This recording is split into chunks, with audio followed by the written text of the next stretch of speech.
और जातीय जनगणना करा करके जिन लोगों को उन्होंने बिहार से बाहर भेज दिया है, उन पर भी एक बड़ा सवाल खड़ा होता है कि जातीय जनगणना उन गरीबों के लिए क्यों नहीं है जो बिहार छोड़ के 4 करोड़ लोग चले गए। नमस्कार, आप देख रहे हैं न्यूज फॉर नेशन और मैं स्वाति पांडे आपके साथ। अगर नीतीश कुमार ने बिहार के लिए कोई काम किया होता तो आज बिहार सबसे पिछड़ा राज्य नहीं होता।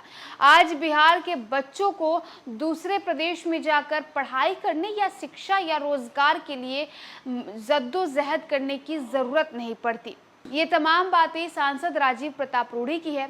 बीजेपी के एमपी राजीव प्रताप रूढ़ी आज छपरा पहुंचते हैं। छपरा में एक कार्यक्रम में शिरकत करते हैं। उसके बाद जब उनसे सवाल पूछा जाता है कि बिहार में जाति आधारित गणना हुई है, इसके आंकड़ों को पेश किया गया है, इस पर राजीव प्रताप रूढ़ी ये कहते हैं कि बिहार के लोगों की जाति आधारित गणना तो नीतीश कुमार ने करवा दी, लेकिन जो बिहार के लोग बिहार से बाहर है, दूसरे प्रदेशों में हैं, उन्हें ढूंढ कर लाइए और उनके जाति का गणना भी करवाइए, क्योंकि आपके वजह से ऐसे कई बिहारी हैं जो बिहार से बाहर चले गए हैं। और अब तो देखिए किस तरह से तमाम बिहारियों को सिर्फ और सिर्फ रोजगार और शिक्षा के लिए दूसरे प्रदेशों का दौरा करना पड़ता है।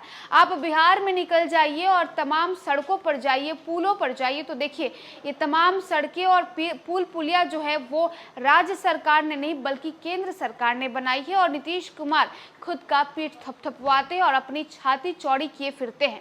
क्या कुछ कह रहे राजीव प्रताप रूढ़ी छपरा पहुंचकर जाति आधारित गणना पर, साथ ही साथ नीतीश कुमार के किए गए तमाम कार्यों पर किस तरह से उन्होंने तंज कसा है, वो सुनवाते हैं। बैठक करी है और राज्य सरकार केंद्र पर योजनाओं की समीक्षा कर रही है कि क्या योजना बिहार राज्य के लिए उपयोगी है या नहीं। देखिए, आप राज्य भर में अगर किसी सड़क पर जाते हैं और जो बिहार सरकार का दावा है कि हम 3 घंटे में किसी मुख्यालय में पहुंच जाते हैं, तो वो सड़क राज्य सरकार की नहीं है। वो सभी सड़कें राष्ट्रीय उच्च पथ है जो भारत सरकार ने बनाया है। जो बृहद पुल गंगा पर निर्माण हो रहा है, उसमें से एक पुल पर एक अंश राज्य सरकार का नहीं है। चाहे वो डोरीगंज से दिगवारा से शेरपुर का वो पुल हो, या जेपी सेतु के पैरेलल पुल हो, या गंडक पर जो अब नया पुल बनने जा रहा है जो पुरानी पीडब्ल्यूडी को तोड़ करके, या बलिया का जो सुपर एक्सप्रेसवे छपड़ा आ रहा है। आप मुझे बता दीजिए इसमें से एक भी राज्य सरकार की भूमिका हो।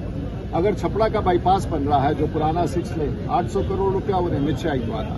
आज जो रिविलगंज से बिशनपुरा का सड़क बन रहा है वो सीआरएफ से बन रहा है। आज अगर छपड़ा में आप देखें, और बिहार का भी स्वरूप ऐसा ही है, सिटी गैस डिस्ट्रीब्यूशन से गांव-गांव में गैस पहुंच रहा है, जो बिहार में गांव में किसी गांव में देश में नहीं पहुंचा जो यहाँ पहुंच रहा है। बिजली की बड़ी योजना, चाहे आरडीएसएस स्कीम हो जो भारत सरकार की है, जिसमें 400 करोड़ रुपया हर गांव का खंभा ठीक करना, तार ठीक करना, ट्रांसफार्मर बदलना, ट्रांसफार्मर बढ़ाना, ये सूची बहुत लंबी है। इसलिए राज्य सरकार का कहना जो वो कर रही है, अगर राज्य सरकार हमारे पास होती और केंद्र सरकार का जिस तरह समर्थन है, तो बिहार आज देश का सबसे गरीब राज्य नहीं होता।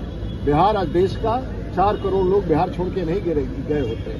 और जातीय जनगणना करा करके जिन लोगों को उन्होंने बिहार से बाहर भेज दिया है, उन पर भी एक बड़ा सवाल खड़ा होता है कि जातीय जनगणना उन गरीबों के लिए क्यों नहीं है जो बिहार छोड़ के 4 करोड़ लोग चले गए। सरकार कहती है कि जो हमारा